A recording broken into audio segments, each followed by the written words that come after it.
Mesdames, mesdemoiselles et messieurs, bonsoir et bonjour selon l'heure à laquelle vous nous captez dans vos postes téléviseurs, dans vos téléphones, dans vos ordinateurs, parce que nous connaissons bien que cette émission Balobeli Mboka est diffusée sur YouTube à travers la grande chaîne YouTube intitulée Nouvelles Tendances Télévision, une chaîne de YouTube qui a plus de 330 000 abonnés. Vraiment, ils facilité comme on a chaîne YouTube, ils en a plus de 330 000 abonnés. C'est-à-dire, quand vous envoyez une émission, ou soit quand vous envoyez une information dans notre émission, quand vous envoyez une information ou un communiqué, tout ce que vous allez envoyer, ou si vous faites une publicité à travers cette émission, automatiquement, vous avez la chance de divulguer votre information partout dans le monde, parce qu'avoir plus de 330 000 abonnés sur Nouvelles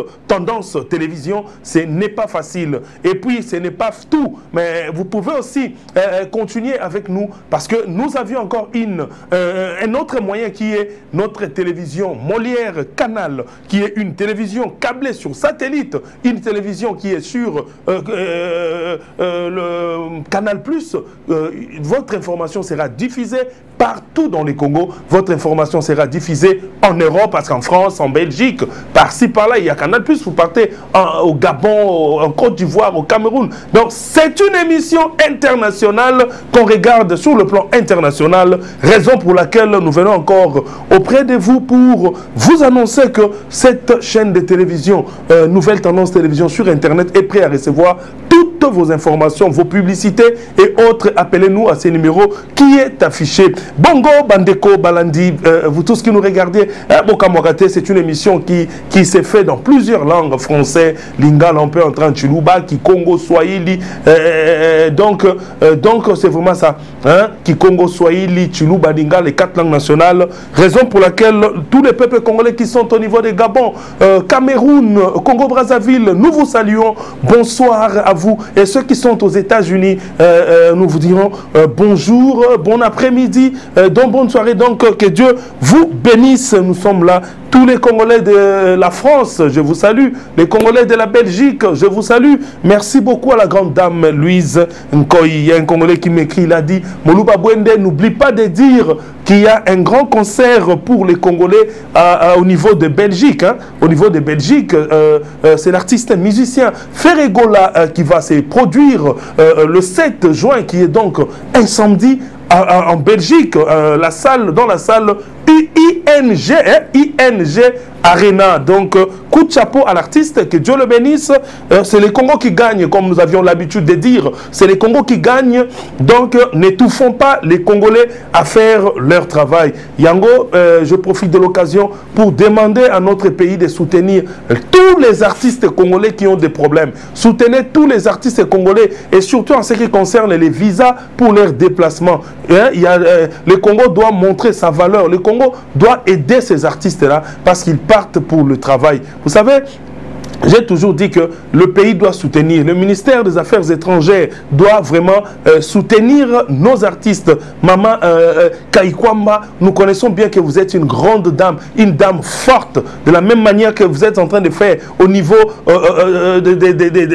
au niveau des États-Unis, là où vous êtes, vous êtes en train de beaucoup faire, vous êtes en train de parler. Vraiment, le Congo a participé dans un grand événement. Vraiment, c'était l'élection vraiment au niveau des États-Unis, au Conseil de sécurité, au niveau des Nations Unies. Nous sommes élus, Boromon et Ango, nous sommes élus comme membres non permanents. Vous allez voir dans cette émission. Coup de chapeau à tous les Congolais qui sont dans toutes nos provinces, plutôt, je voulais dire, les Congolais qui sont au Bandundu, les Congolais au Bazali, l'Équateur, les Congolais, quand je dis Bandundu, je vois le grand Bandundu, le grand Équateur. Nous voyons les Congolais qui sont au niveau du Maniema, les Congolais qui sont au nord et sud Kivu, les Congolais du Grand Kasaï, les Congolais du Congo central. Que Dieu vous bénisse. Longue vie à la population congolaise. Bongo Bandeko, Tokoti na Mama Likambo, Nabiso ya Mokolo Mwalelo. Nous allons donc discuter ensemble avec vous en ce qui concerne la République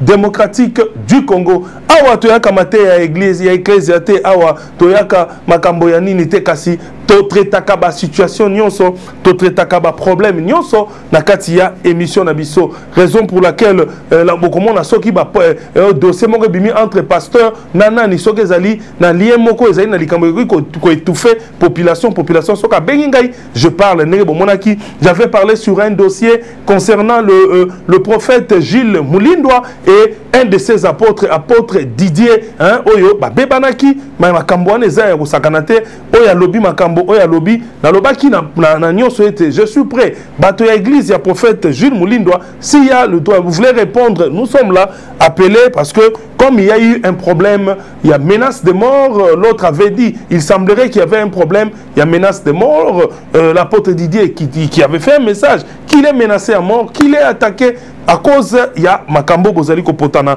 Nous parlons de tout. Peuple congolais partout vous êtes, je vous ai toujours dit, allez-y, dites à vos gouverneurs s'il y a des difficultés dans vos provinces, dites à vos gouverneurs de m'appeler. Dites à vos gouverneurs de ne pas faire semblant de m'appeler en privé. Nous allons parler s'il faut soutenir la province. Parce qu'il y a d'autres gens qui me disent que le gouvernement de la République démocratique du Congo ne prend pas en compte. Le gouvernement de la République démocratique du Congo ne prend pas en compte le problème qui se passe dans leur province. Non, moi je vous dirais c'est seulement que votre gouverneur ne collabore pas avec les médias internationaux, avec des médias tels que nous là, le Molière, Nouvelle Tendance, le Mission Balobelimboka. Si votre gouverneur appelle, si votre gouverneur délègue les gens pour me voir, pour parler de la province, nous allons parler de la province. S'il y a des problèmes, nous exposerons ces problèmes-là. Nous demanderons même pour vous, aux chefs, aux autorités du pays, pour soutenir. Bandeko Sudou Bangi, Bandela Mikolonio, Sokenaki Parabangote, Natanga Kabangote, Bandeko Norubangi, Bandeko Yawapi, partout, Congo Zali Mounene, Kasi, Toebaïte, Tozali, n'a pas problème, Moko, très sérieux, Nambo Kanabiso, Oyo et Sengeli, Toye Bapenza, Kosalisa Congo. Soki Tosalisi Congo te bandeko, Mboka Nabiso Okende na déclin, Mboka Nabiso Okende na chute, Mboka Nabiso Okende na matata. To bandina no rapidement na dossier Moko Monene Oyo, Tomoni Moko ya bakambi, ya comment, entreprise, Tope Moko ya bakambi, ya ba ONG, Tope Moko na Robert Ngonini, c'est ça que, ezali ni entreprise, bon, lokola ba nomaka na chef de l'État, na bengi yango entreprise, lokola Moko ndeko na biso bosembe oyo azali bongo responsable ya c'est ça que to moni penza ndenge asili bongo ko lancer message monene ezalaki bongo na radio na top radio Top Congo ya ndeko Christian Lusakweno que je salue confrère, que Dieu te bénisse confrère avec le travail que vous êtes en train de faire chez Top Congo.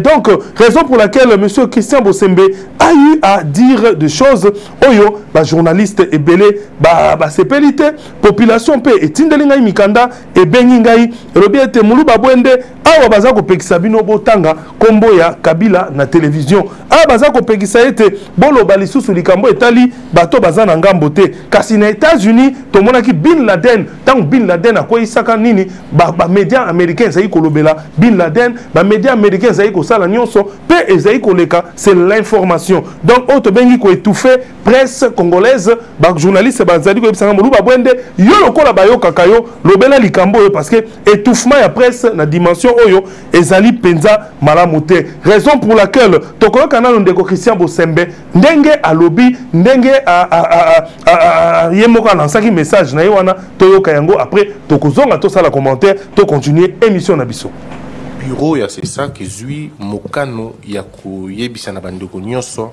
na bapanzi sango na bato nyonso ba réseaux sociaux que kobanda mokolo ya lelo epekisami na bapanzi sango topé na bakolo média balekisa topé ba commenter ba diffuser ba betali solo to ba solo la topé ba yamba bakambi ya peperdi wana na iloko na liboso. Deuxième eloko ezali ba pekisi ko solola topé ko relayer ba propos ba interview ba masolo activité nyonso ya moto kambaka mboka na biso na tango kala monsieur Kabila ba instruction eza na niveau wana donc eza décision moko toyebi ke eza monene eza grave yango moni ke na pona kina ye pa na bino pour que to meka un peu ko solola na yango kotala pour eza nesika mokote oyo to violer ba droit ya bato eza censure te mais eza nde ko pekisa que to komisa TV le quoi tribune ya ko permettre subversion apekisa lobi sengelite to komisa TV lokola tribune yako solola makambo matali Kabila makambo matali AFC makambo matali bato na ngambo pe epekisa mina bato ya PPRD koyamba bango na ba émission koyamba bato wana koyamba bango donc vraiment ezalaki situation moko peuple congolais aleli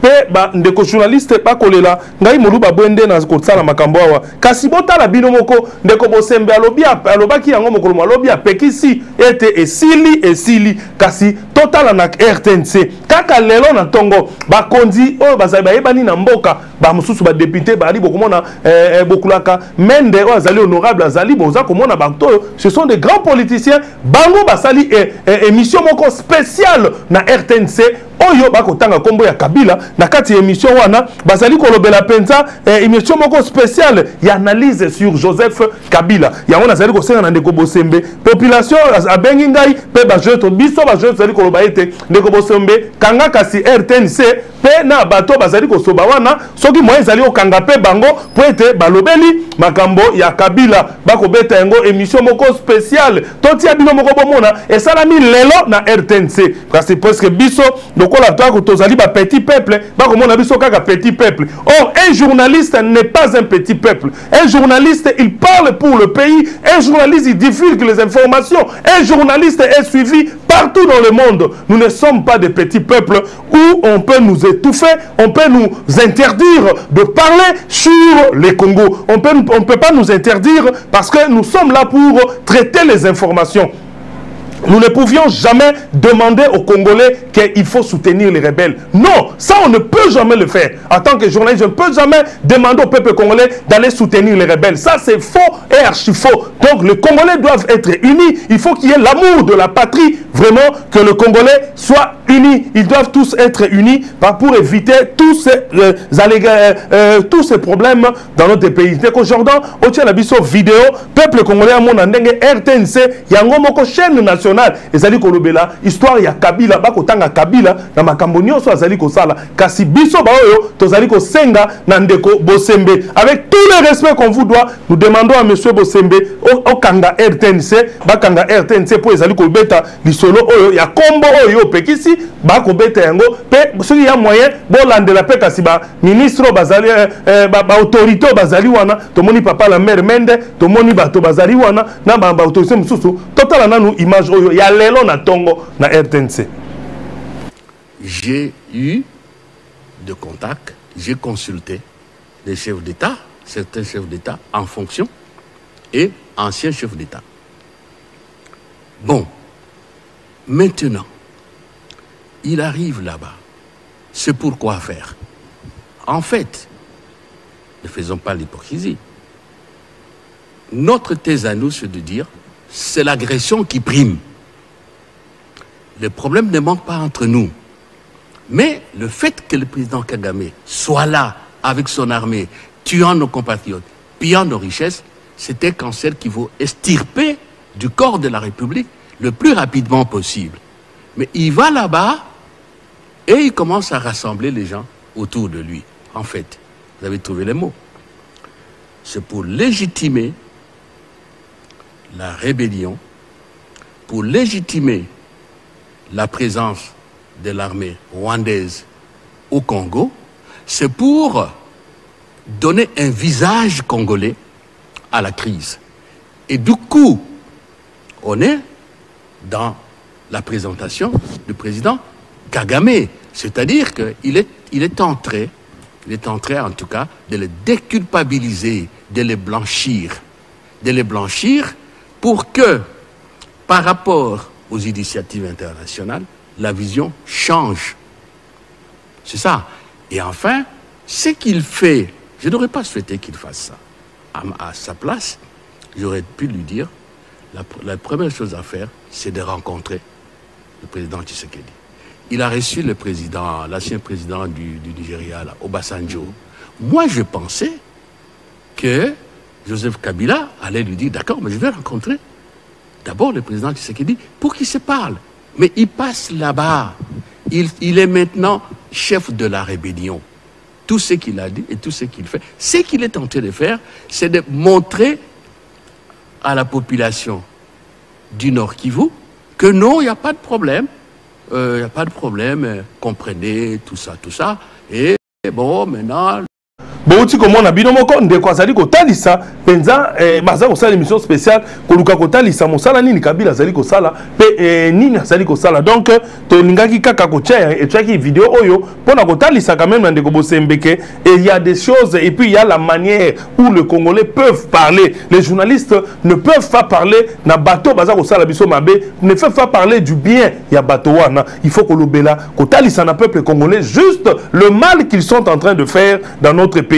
Hein, c'est ça le plus grand souci et le plus grand problème. Donc, nous continuons notre émission. Nous allons donc partir du côté de l'armée. Du côté de l'armée, Oyo, Tokozali Komonabongo, le porte-parole de l'armée qui parle sur les militaires. Hein, sur les militaires en guerre. Il parle sur les militaires en guerre, le veuve, les orphelins. Hein, nous allons d'abord écouter les porte-paroles du gouverneur de l'armée. Comment est-ce qu'il parle sur le veuve, s'il vous plaît. Là, vous êtes en train de mettre Lambert Mende. J'espère qu'il est avec lui. Ok, mettez-moi le message seulement du porte-parole du gouvernement qui parle sur le veuve et les militaires, le veuve et puis les orphelins. Et puis, Nakoya peut expliquer Bino en détail sur ce qu'il est en train de dire rapidement. La question, c'est dans la procédure. La plupart des veuves d'orphelins que vous voyez crier, ce sont des veuves et orphelins qui ne répondent pas aux critères.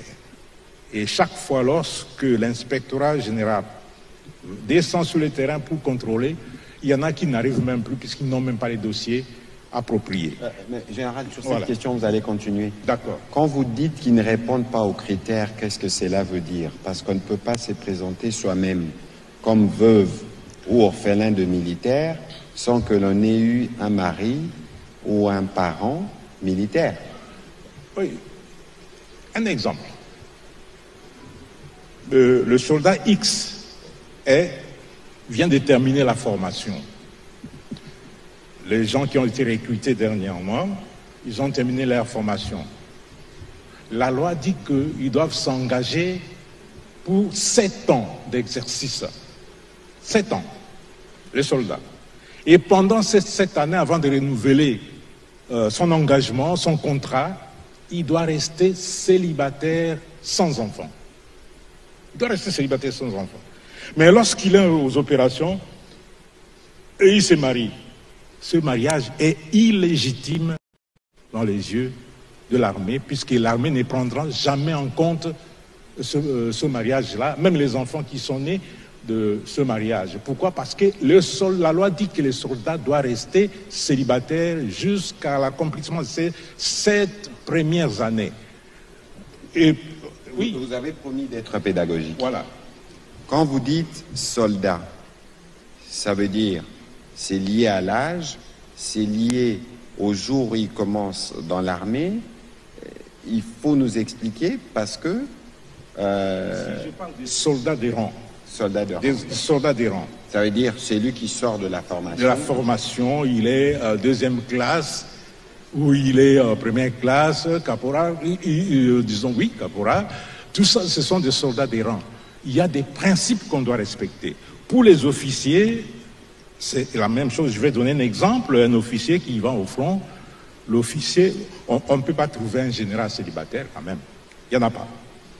Le général célibataire, les dames, vous qui me suivez, si un général vous dit qu'il est célibataire, c'est qu'il veut abuser de vous.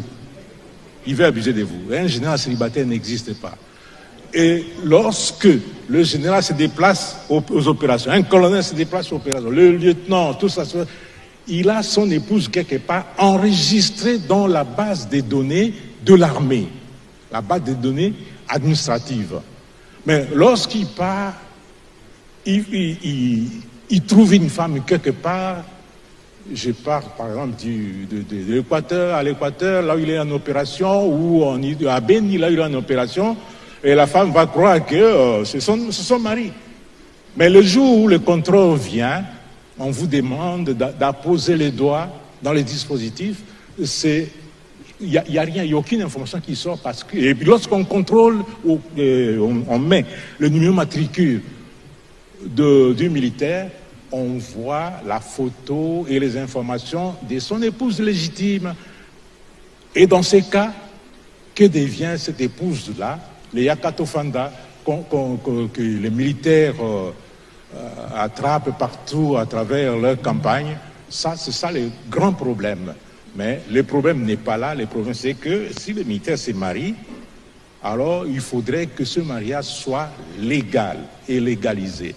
Et si le mariage n'est pas légalisé, il y a un problème, puisque l'épouse du militaire doit être enregistrée.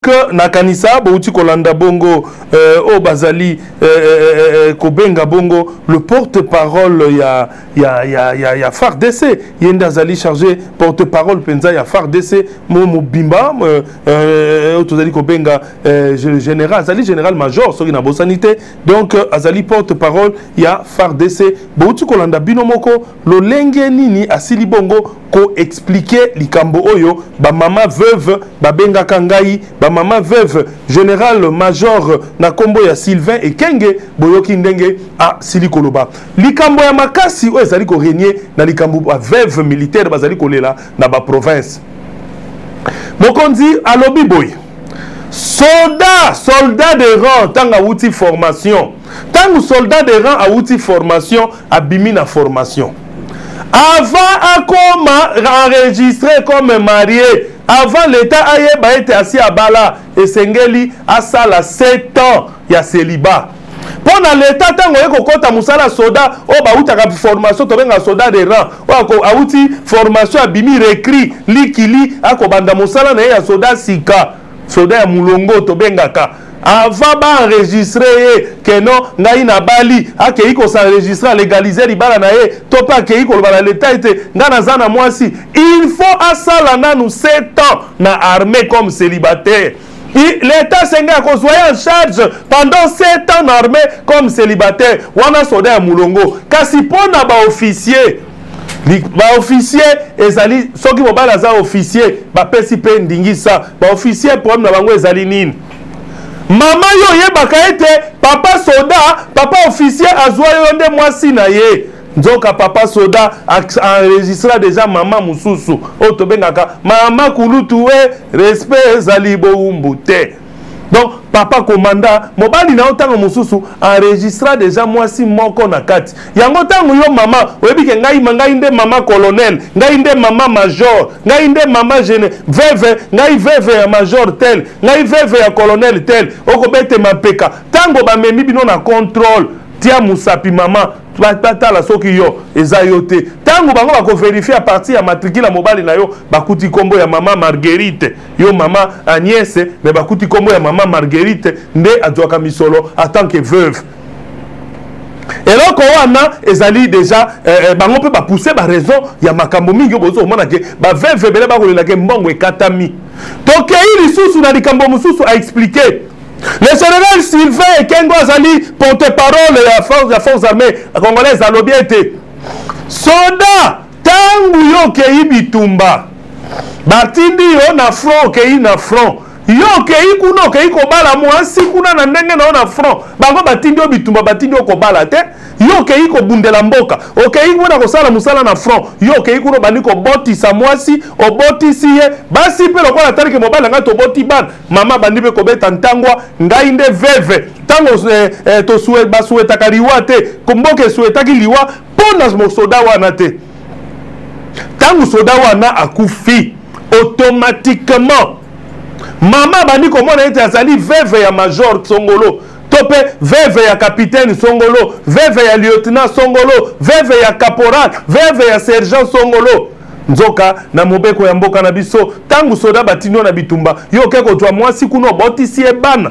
mama wana mibenga veve militaire te ako amubenga veve ya moto songo fulani olobake nazali veuve ya capitaine fulani mais l'état congolais a ko reconnaître libala ya bilo bosali kuna te parce que batindaki mobali na yo mosala il faut silisa nanu mission na ye asilisi mission na ye tango bazongi na faire mission soka ye kobala na unité na esika uta amemi mikanda bayibi ke veuve na ye wana et puis bande ko na biso ba soda nazali ko senga na bino tango za kobala ba mama tango sepeli na mama ata ko sali fête monene te soki nini te zwa kaka sala tout bomona na commune wana po commune enregistrer bino ke songolo mpakala bozali mwasi na mobali eloko moko ya malonga bafutaka wana ezali te et en plus soko ozali soda boyebi yango bino moko basoda tango babalaka eloko ya malonga baregistraka kuna yalaka te misola malonga te nazali mpe kosenga na l'état congolais bomeka koorganizaka bino moko bamariage civil ya basoda tomona yango na gouvernement euti koleka na tango ya président elekiao na tango loka boboyi totanga kombo tokotanga ete na tango ya président euti koleka président honoraire oyo azalaki na mboka na biso tomonaki mwasi na ye azalaki koorganize bamariage civil soki eloko moko esalamaki ya malamu yali tokobeta maboko mwasi na ye asalisaki baceremonie awa basoda bakosala bamariage civil ezalaki kaka mpo basoda basenregistre basina bango bayebana basoda bazwa baacte de mariage mpo bakende kotika na bamisala esika na bango ya misala mais tozali kosenga na ministre le VPM Guy Kabombo Mwadi ya Mvita son excellence monsieur le vice premier ministre de la défense tozali kosenga na yo papa basoda bazali kolela ete omeka kotala koma kosona tata mokonzi mpona koorganize bamariage civil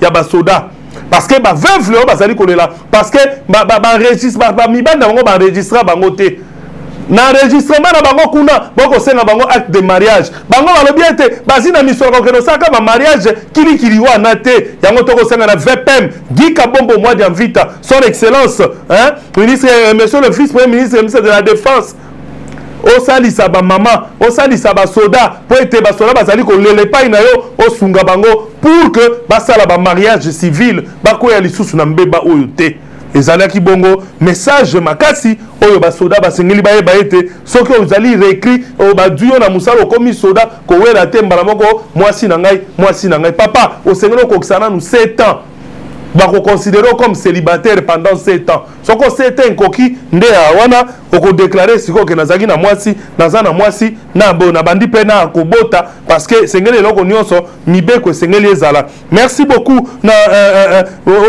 au général major Sylvain Ekenge toujours na kati ya FRDC nazali toujours na côté ya porte-parole ya armée oyo azali bongo koto monaki biso nyonso Congo mobimba elobelaki likambo ya le général Tango Fort dossier ya général Tango Fort balobelaki yango pendant longtemps balobeli likambo ya général Tango Fort bamsu balobi ete mama veuve bazali kolela po ete le général Gabriel Amisi Tango Fort ancien président ya Vita Imana lelo toyebi ete akosimba équipe monene Maniema Union ezali kobeta Vita lelo Vita akolela Maniema Union wana c'était donc bazali koloba ete les gens disent du mal sur le général Gabriel Amisi Tango Fort bandeko boyebi likambo ya kozwa moto un père de famille bo bandi ko octroyer ye ba fonction to be makambo mosusu oyo asali te ezali pe malamu te ba réseaux sociaux totika kosakana na vie ya bato totika kosakana na vie ya ba parents ya bato le général Gabriel Amisi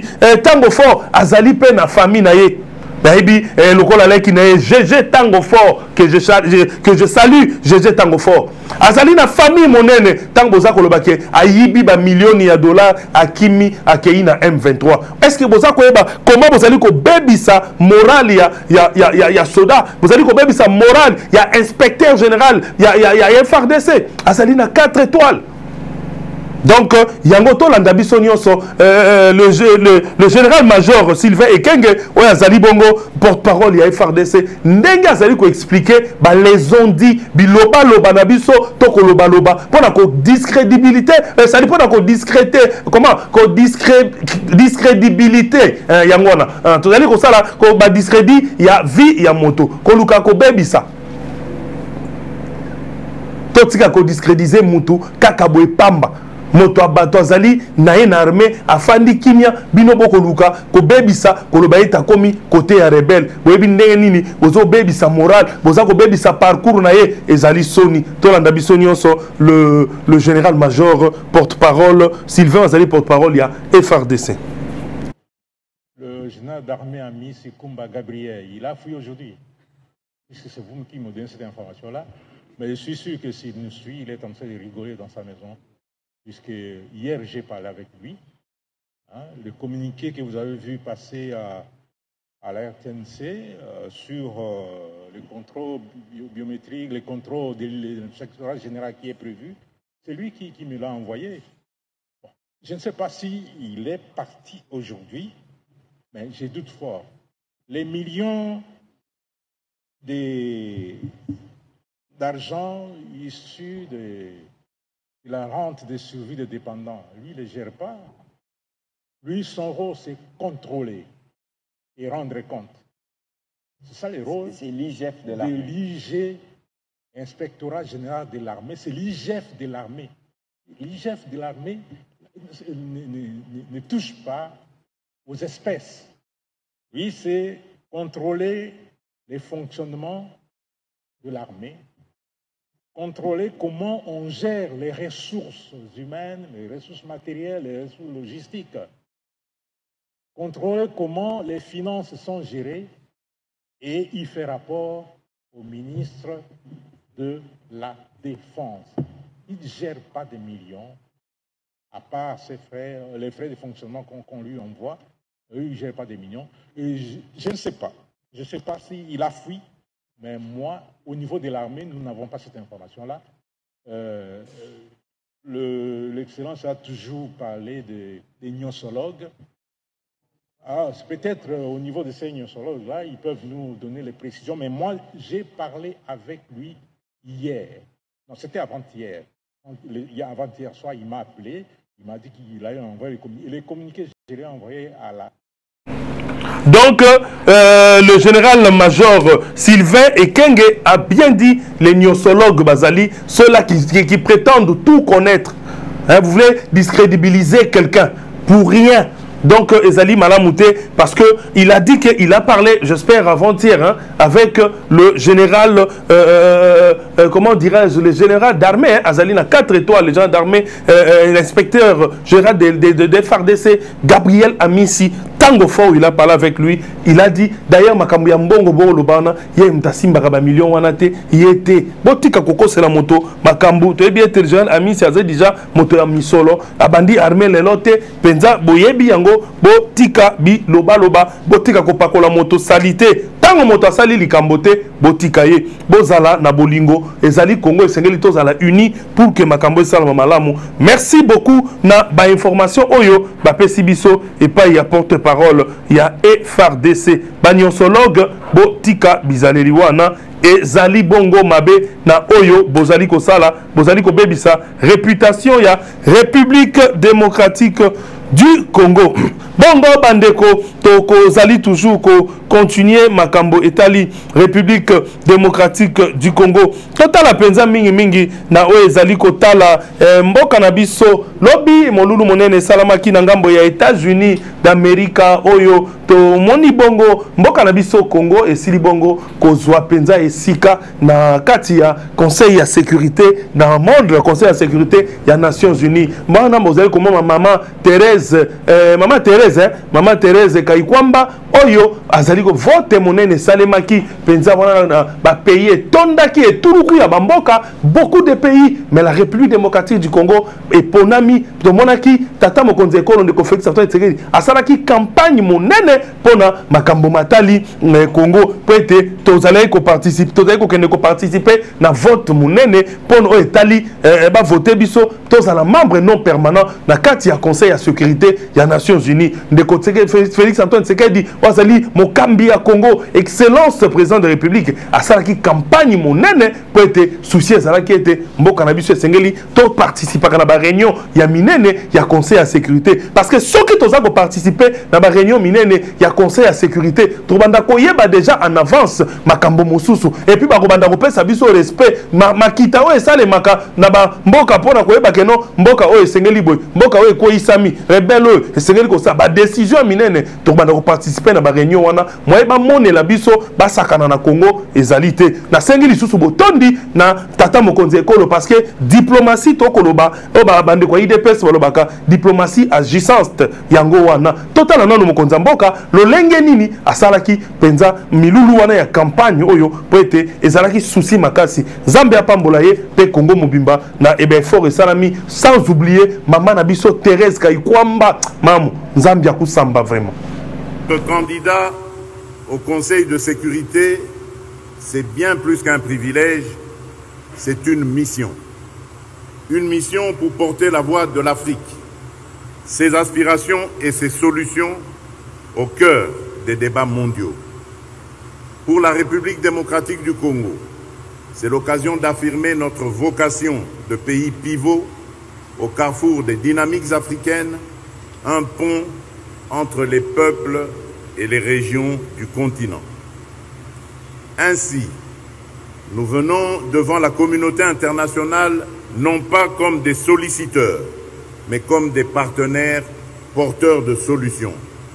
Solutions climatiques, solutions énergétiques, solutions de sécurité collective fondées sur l'expérience et la solidarité.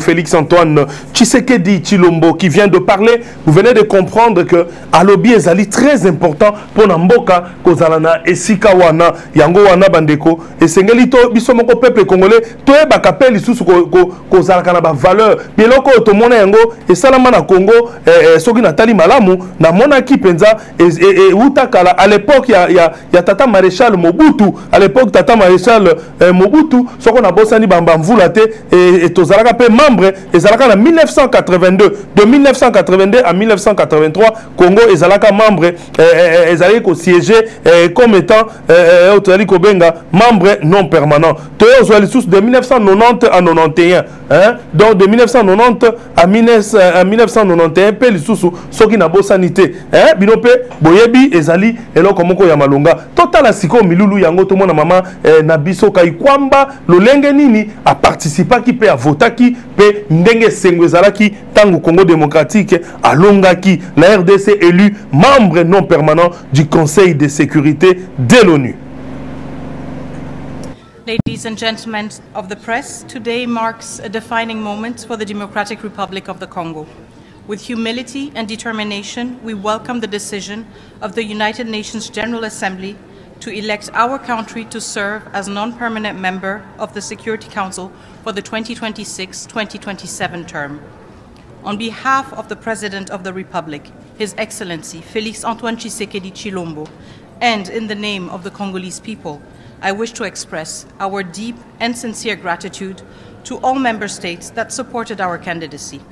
We also wish to pay tribute to the African Union, the unwavering support of our continental organization, and the solidarity of all its member states have been instrumental. This election is not only a mark of confidence in the DRC, it is also a reflection of Africa's unity and its rightful place in shaping the global peace and security agenda. The mandate that begins in January 2026 is one we embrace fully. We are conscious of its weight, but also of its significance. The DRC brings to the Council not only its national experience, but also the voice of a continent that continues to bear the cost of conflicts it did not cause, and whose contributions to peace are too often overlooked. We will serve with dignity, independence of judgment, and loyalty to the principles of the Charter. We will work with all members of the Council to advance peace, uphold international law, and promote the legitimate aspirations of people around the world. To all those who have placed their trust in us, we will honor it. The DRC is ready to serve with clarity of purpose, fidelity to principle, and a commitment to shared solutions. Thank you.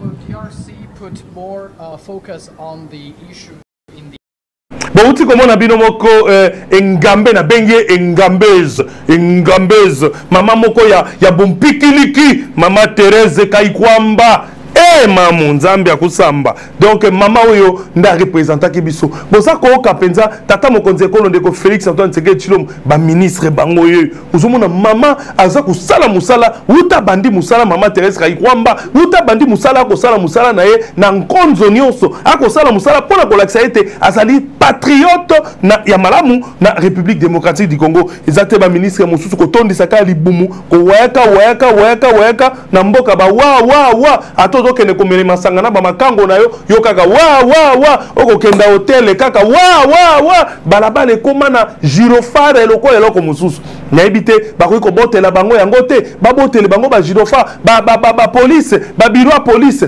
ba policier bazalaka na kati lisusu te okena conteneur okuti policier moko komanda soka akoti musala lelo lobi policier moko remplacer neti biro moko na monaka ya conteneur na nzela ya Bangala bazalaka mibale komanda aza capitaine na soki segeti na sergent moko aza soko capitaine akoti musala azaka ye moko ata infraction bato basali moya tinda muto ezate azaka ye moko lobi pe mususu a remplacer ye ezali bongo makambo ya soni penza esengeli bolongola nanu ba ministre wana yo ministre oza na 20 policiers 10 policiers pona nini oza criminel ministre osalaka nini bato bayo kotelo na ndako bapesi yo ba policier mibale moko akotambono na motuka moko atikani na lupango moko akotambono na motuka moko atikani na lupango soki likame ekomeli yo téléphone yali motorele ali robeta mulolo l'état wana za ko défendre po bato bakoya intervention ko sale pa na yo merci na mokonza mboka penza mama oyo Kaikwamba Thérèse te mama oyo na ba gouvernement nyonso yenda sengeli kozala parce que memi ba fruit et belé na mboka na biso mama onde asolola ki pe makamto monaki tango ba reconnaître ete Rwanda azali ko agresser Congo ezali kaka mama na biso oyo lelo pe tata mokonza sali ba forme makasi tata mokonza sali campagne ye moko po ete tous à la voter, mais tous ba voix, plus de 180 voix. Ezali sengo makasi, ezali sengo na makasi penza. Quand kuindi la pena na beti yango po ete congolais a sengeli azala rapena esengo. Merci beaucoup na musala malamu oyo esalemi. Tokenda mingi penja na makambo esengeli to solola sur makambo otali komona na kati ya cité de l'Union africaine tata mokonzi ya ekolo ayambaki bongo ndeko président ya Assemblée nationale na kombo ya honorable président Vital Kamerhe oya zali bongo motomolo topé leader ya UNC parti politique moko monene parti politique tozali komona ba honorable lokola Michel Moto oya zali élu ya Walikale tata mokonzi ayambaki ndeko Vital Kamerhe pona kosolola na penza na mayematali révision constitutionnelle babetaki penza masolo mwa mingi ndeko Jordan Otea Bilili pe ete bana koyoka nini oyo président assemblée pe président ya parti ba kobenga UNC ndeko Vital Kamerhe à Sololaki. Dans 48 heures, le Parlement réuni en congrès va accueillir le président de la République pour son traditionnel discours sur l'état de la nation. Avant ces grands orales, attendus par la population, le président de l'Assemblée nationale, Vital Kamerhe, est allé rencontrer le chef de l'État pour préparer ces grands événements. Au sujet de la Constitution, les speakers de l'Assemblée nationale adhèrent à l'idée de la mise en place d'une commission interdisciplinaire voulue par le chef de l'État. Nous avons balayé tous les secteurs de la vie nationale. Nous avons parlé du social des Congolais, de l'économie, et ceci nous ramène au développement. Bref, on a passé en revue les 145 territoires. En ce qui concerne la révision constitutionnelle elle-même, je voudrais rappeler aux uns et aux autres, évoquer cette question, ce n'est pas un tabou. C'est dans la même constitution, à l'article 218, où l'on prévoit le mode de sa révision et qui sont habilités à prendre une telle initiative. Au numéro 1, c'est indiqué le président de la République. Au numéro 2, c'est le gouvernement réuni en conseil des ministres. Au numéro 3, c'est chacune des chambres du Parlement par la moitié de sa composition, c'est-à-dire la moitié des députés, la moitié des sénateurs. Au numéro 4, c'est la population congolaise par une pétition de 100 000 personnes. Mais alors, où est le péché? Je ne vois pas où est le péché. Nous sommes toujours dans la légalité constitutionnelle. Mais maintenant, quand on commence à réfléchir, certains préfèrent réfléchir à haute voix, d'autres à voix basse. Certains préfèrent aller trop vite en besogne, ce que le président n'a demandé à personne. Le président de la République a indiqué qu'il va mettre en place une commission constitutionnelle qui sera chargée, multidisciplinaire, qui sera chargée de réfléchir sur cette question. Mais cette commission n'est même pas encore mise en place et n'a pas encore réfléchi. Mais il y a des gens qui ont le don de lire ce qui viendra. Mais cette commission, on ne dira pas que c'est une commission seulement de la majorité. C'est une commission qui va réunir toutes les forces politiques et les forces vives de la nation. Merci, le président de l'Assemblée nationale, l'honorable président Vital Kamerhe Kanyingini, Oyo Azali, responsable de l'UNC, Boyoki Masola Lobi, a lobby été révision en constitution, Soko Botali na baloi et Bandarana Nunatata Mokonze Ekolo. Yende akoki prosenga yango. Soko yepete ezali na esika mususu. Donc, boza komona assemblée yesoki na 3e position. Gouvernement peut ko senga révision en constitution, assemblée peut ko senga. Donc, topé population ba ko senga. Donc, ezali na eloko senga boye ba ete. Alors bien ezali li sumuté ko réviser constitution. Donc, totala ndenge makambo ekotambola et senga to respecter kaka mibeko ya mboka pete makambo et les cas malamu. To ke ipenza na ngambo ya opposition to mona bongo oyo ndeko Martin Fayulu Madidi oyo salaki mikolo mekuta ikoleka message moko monene oyo population alandaki message wana baike basepelaki nango bato ba nyosologue ndenge bakoloba bango pe balobaki biloba loba oyo sengraki baloba tolanda ndeko Martin Fayulu puis tozonga na plateau na biso. Une menace lointaine et l'État marche à grands pas. Nous devons l'arrêter. Et pour cela, je m'adresse solennellement à 3 compatriotes, Corneille Nangaa, Joseph Kabila et Félix Tshisekedi. Monsieur Nangaa, je vous en conjure, cessez d'être complice des massacres de nos frères et sœurs. Cessez de livrer notre sol, nos vies et nos ressources aux forces étrangères. Le sang congolais ne peut plus couler avec votre complicité. Aucune ambition ne vaut le prix de la souffrance de tout un peuple. Monsieur Kabila, aucune raison, même stratégique, ne saurait justifier une collaboration avec ceux qui déchirent notre pays. Le chemin vers la rédemption de nos erreurs passées, c'est le dialogue, pas la compétition. Je vous exhorte de quitter Goma, cette ville martyre, aujourd'hui occupée avec la complicité des forces ennemies. L'histoire ne pardonne pas les trahisons, encore moins celles faites à la patrie. Monsieur Tshisekedi, vous avez le devoir de ne pas laisser notre génération être celle qui aura vu le Congo se désintégrer. J'en appelle à un sursaut d'honneur et de responsabilité. Je veux vous voir, non pas pour une faveur, mais pour une discussion directe, sans faux semblant, sans compromission, mais par patriotisme, afin de trouver une issue digne à cette crise existentielle. Oui, s'il faut mourir pour que le Congo renaisse, alors mourons. Mais que notre mort soit utile. Que ce combat soit celui pour la résurrection nationale. Peuple congolais, dressons nos fronts longtemps courbés. Ces paroles de notre hymne national ne doivent plus rester.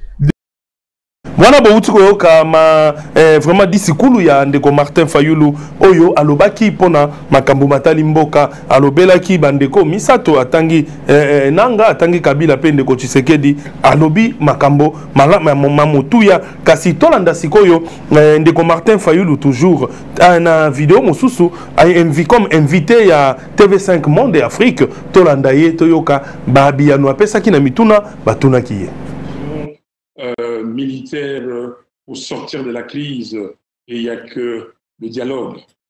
Il faut que les Congolaises et les Congolais se mettent autour d'une table et puissent se parler pour trouver une solution pérenne à notre crise. Alors la présidence congolaise vous a répondu dans la foulée par la positive, très rapidement d'ailleurs.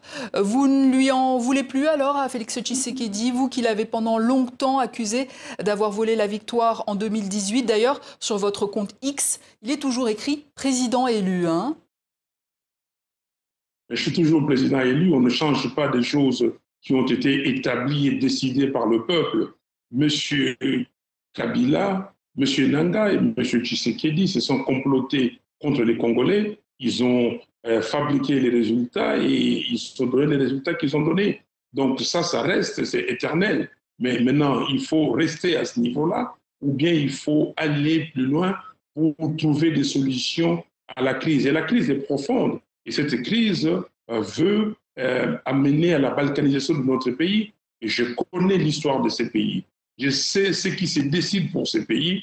Je ne peux pas assister, moi, vivant, que ces pays soient balkanisés. Et c'est pour cela que j'ai pris mon bâton de pèlerin, et depuis longtemps d'ailleurs, j'ai consulté les évêques, le pasteur, depuis, je les ai poussés à être à la...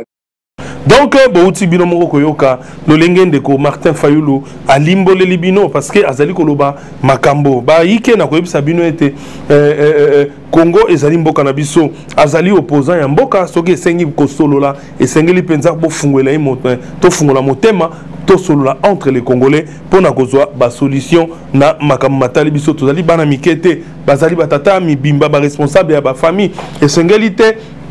Que baza toujours commandé na ba dialogue ya mondele sengeli pe entre biso moko to ba kosolola kolutwa biano na ba problème na biso to komi ko chuter vers la fin déjà ya émission na biso rapidement de qu'aujourd'hui on retiendra ngai ba image oyo bon mon a commenté est-ce que responsable moko ya ba wazalendo responsable wana ya ba wazalendo azali ko talisa na mokili mobimba comment ça a été le lenge nini président honoraire ya République démocratique du Congo pour kombo na yemo to tanga gawe ezalité président honoraire ya honoraire wa uteko za la président mboka azabandi tata wazali ko loba ite basoda ya wazali wazali ko ba ite a corrompre bango atindeli bango misolo po ete baye bana ko tika bitumba batika bafongola mboka po ete Uvira ezwama to pe bamboka mosusu ekamatama nde bango pe batelemi baboyi abengi basoda abengi population alui botala baboti ya mbongo ba dollar ba misolo ebele oyo batindeli ngai ya tala alias po ete wazalendo batika ko protéger mboka bango baleka bazwa bamboka toyoka biso nyonso po ezali makambo ya soni penza esengeli makambo esila ba pratique esengeli esila kucha pona ba patriote wazalendo esengeli bozana bolingo ya mboka boteka mboka te Congo ezali mboka na biso.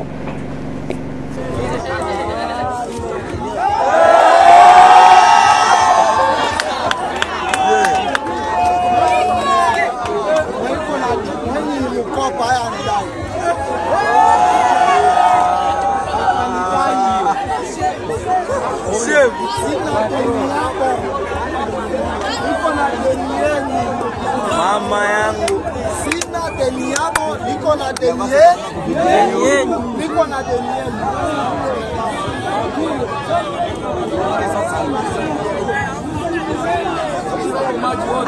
Tuko nyuma yako. Ndio yako patro.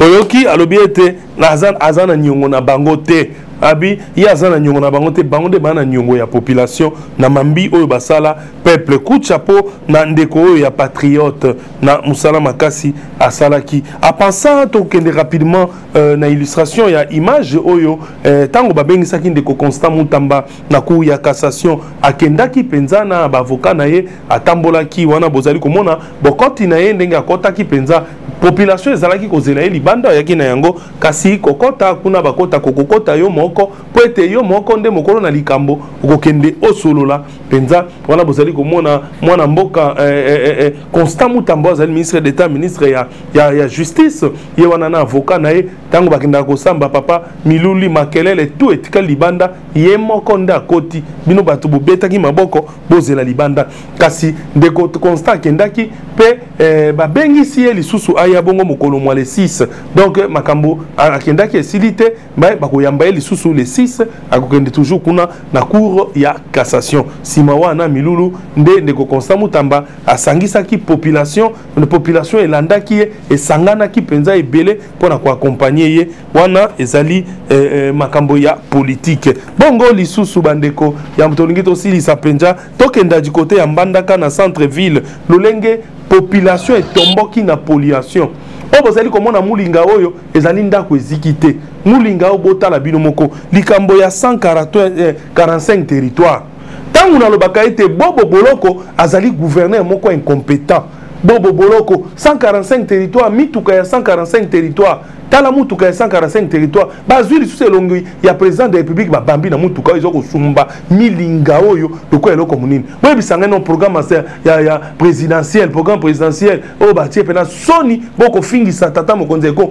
nde nazali kosenga na baservice ya sécurité Bobo Boloko azali mutu akokonvoke kokanga ye penza koma mutuka oyo ya sike kotambola boye Bobo Boloko ekipe na oyo eteki bamoteur eteki moteur ya motuka ya bato ya l'État motuka esala musala ya l'État ezali soni peuple azali kolela ndeko journal tia toka ndenge peuple obeta mulolo ke pollution de l'air boko tia pollution na Mbandaka ndeko Bobo Boloko ezali pasi pe mawa tala Mbandaka ngo yango ata makadame to be zelo ya rouge kaka bekimisa Bobo Boloko ezali soni gouverneur incompétent boye oyo il faut penza moba meka kovandisa enano parce que peuple a regretté pourquoi ça l'idée mandat liboso asa eloko te mandat mi balenda ko sa eloko ni tala kaka bato basali ko benga balobi ete mama Fifi Masuka ayi atakuna na Mbandaka ko salisa bango po ete Mbandaka ekende pe liboso bato kutu bako benga tina seke banza balobi ete Congo central bako ko pesa ngo mama Fifi Masuka te po ete azana na kuna na Congo central parce que l'incompétence botala gouverneur ya Lualaba mama Fifi Masuka musala zali ko sala Lualaba oyo soko moni mama Fifi Masuka omoni excellence Roy Kaumba Mayonde Philippe wazali bongo ministre provincial et intérieur parce que insécurité na Lualaba et outil na 98% lelo etikali na 17% insécurité na Lualaba mobimba wana excellence Roy Kaumba Mayonde Philippe azali ko sala musala la kapongite ministre intérieur la kapongite lokola gouverneur ya province na bango mama Fifi Masuka ala kapongite tiana no video wana ya Mbandaka tomona ndenge Bobo Boloko abomi Équateur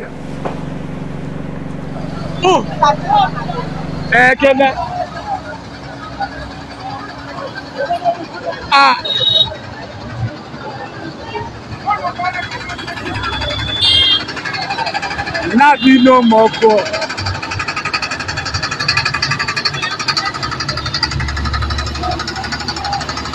centre-ville la pollution boy